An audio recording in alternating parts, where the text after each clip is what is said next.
Good morning, good afternoon, everybody. So good to be here. I'm coming in from Portland, Oregon, the lands of Multnomah, Klickitat, Siletz, and other First Nations. And I'm here as the founder of Our Bodhi Project and SOMA, which is a spiritual, social, medicinal apothecary.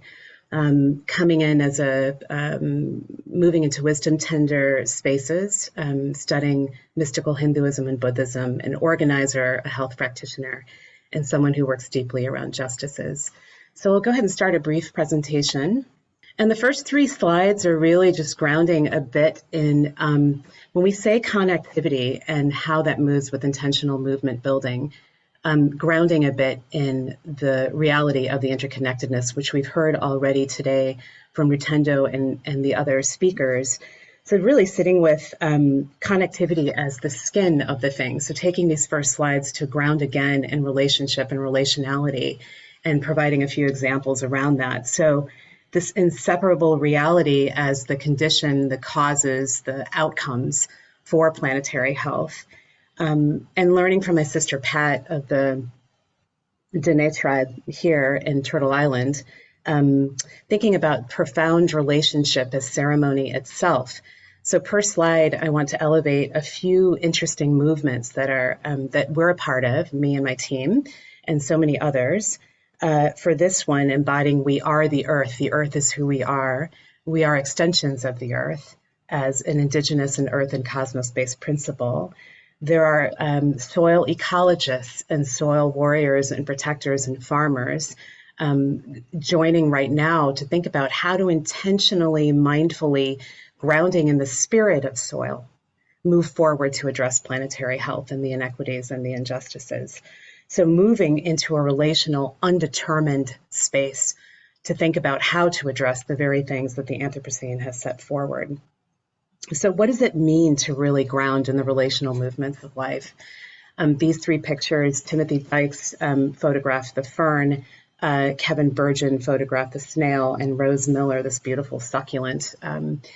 How do we really think about, as we're moving from this deeper relationality into form, spirit into form, what are these worldviews, the practices and knowledges that really ground in the languages and realities of this more than human web that we're a part of? So some of the qualities we might see are the micro macro, thinking of scale, and movements, including the ones like Constellation Project and others, embodying practices that ground in living organisms. And what does that look like? Living organisms' lives and how we move.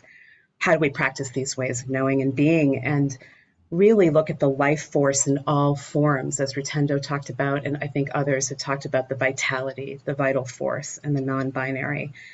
So looking here, there are movements now coming across land return projects, farmers, health practitioners, activists, and artists holding these spaces, trying to understand where have we embodied the Anthropocene in logic and culture and practice, and having frank conversations around that and creating retreat spaces for us to unfold, deconstruct, and move forward with emerging narratives.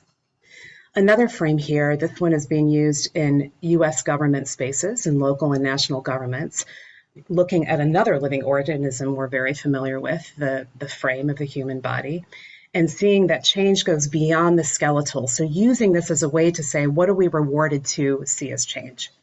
So policy shifts, moving of budget and monies are often very much seen as the deep forms of success in movement building.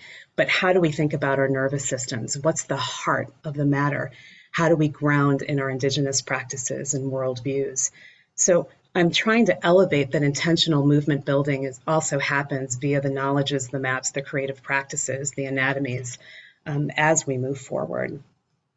And as we think about what Sam had said, it goes beyond fixing the body and really looking at something much more holistic. So again, showing you just a couple of these movements that are happening right now.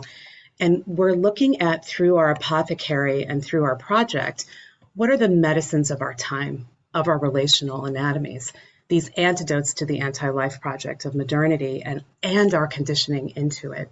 So thinking about the loving kindness work, for instance, how do these practices help us view our conditioning, see it, unfold it, and see it as more porous? and seeing that, the practices that are very liberatory, how can they help us see this expanded reality and that it's possible, how important that is. So I wanted to share just a few elements here of different sorts of movements that we're watching nationally and internationally that are grounding in the living organisms approaches based in the ancient wisdoms from so many cultures around the world. So oriented towards collective ways of being, non-binary, flourishing with the radical diversity and plurality of life, learned and lived, so the somatic practices that we're hearing about, moving intentionally around inclusivity. And watching in that sort of first loop of the Anthropocene sort of emerging from Deborah Freese and Margaret Wheatley's work, where we depend on institutional or professional definitions for living organisms approaches do not move in that way, and where we might want to question the assumptions around the need for dominant norms and narratives. So in this work of the spiritual, social, medicinal apothecary, we're really grounding in protecting those who care for, are moved by the wisdoms, are moving with the wisdoms of plants and animals and other realities for right relations. So highlighting the work of the Nursing for Planetary Health movement briefly here. This is just their sketch. I wanted to put something up that is unfinished, that is very artistic in nature. This is their sketch of the two loops theory by Deborah Freese and Margaret Wheatley, of the first loop being that of the Anthropocene and capitalism and all of these forces we've already talked about as it's moving into palliative care and composting. And there's a second loop emerging of multiple little loops of the emergent narratives. And it's the gap in between that we're looking at. In an intentional movement building, how do we embody the practices to allow us to view, notice, deconstruct those logics of the first loop and move into the second? So the Nursing for Planetary Health folks are connecting through these meaningful practices and moving in a way to bring forward of values of code and ethics for nurses around the world, and as a sample, as an example, for many other sectors to follow. And they're failing forward, and they're moving forward with such love, deep grounding in Eros and the erotic in all life forms, and a keen eye on what structural changes will help the deconstruction that's happening and move us into more stabilizing emerging narratives. And all the while, our indigenous theories, practices, and realities are moving in that wave, consistently revitalizing. So I think I'll just move from this, just because for time, to share one key example of how the nurses are moving with the planetary health education framework in their work. So with this interconnection within nature as a key domain, they're using the arts as a way of languaging how they're viewing the nurses, reorienting of their roles in the current systems, but also what's emerging, grounded in the ancient wisdoms of the spirit of nursing. And so through using images, it's supporting the core team of these incredible nurses and nurse scholars to reorient their thinking and to really allow to emerge the values and code of ethics that are really aligned with the rhythm of planetary health and consciousness.